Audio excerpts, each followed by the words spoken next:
ద్రావిడ కుటుంబానికి చెందిన భాష. దేశ భాషలందు తెలుగు లెస్స అని ఎందరో మహానుభావులు గొప్పగా చాటి చెప్పినటువంటి గొప్ప భాష తెలుగు భాష. తెలుగులో మొట్టమొదటిగా రాసిన పదం ఏమిటో మీకు తెలుసా? నాకు. ఇది అమరావతి శాసనాలపై రాయబడింది. మనిషి తన భావాలను వ్యక్తం చేయడానికి సాధనం చేసేదే భాష.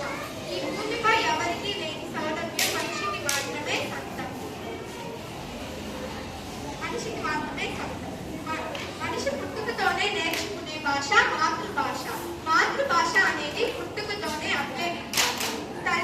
తల్లి ఒడే బిడ్డకు తొలి పాఠశాల. ఎవరూ చెప్పకుండానే తన తల్లిని బిడ్డ అమ్మ అని ఎలా పిలుస్తాడో మాతృభాష కూడా అంతే. ప్రతి బిడ్డ అమ్మను కాపాడుకుంటే మాతృభాషని కూడా కాపాడుకోవాలి. మనిషి తాను ప్రపంచంలో ఎక్కడైనా విజయం సాధించాలంటే ముందుగా మాతృభాష. అందుకే ఎందరో మహానుభావులు తనట మాతృభాషను నేర్చుకున్నవారు. బాల్యం నుంచి మాతృభాషను క్షుణ్ణంగా నేర్చుకోవాలి. ఎందుకంటే మనిషి జీవితం సంతృప్తి చెందుతుందని భాషాభిమానులు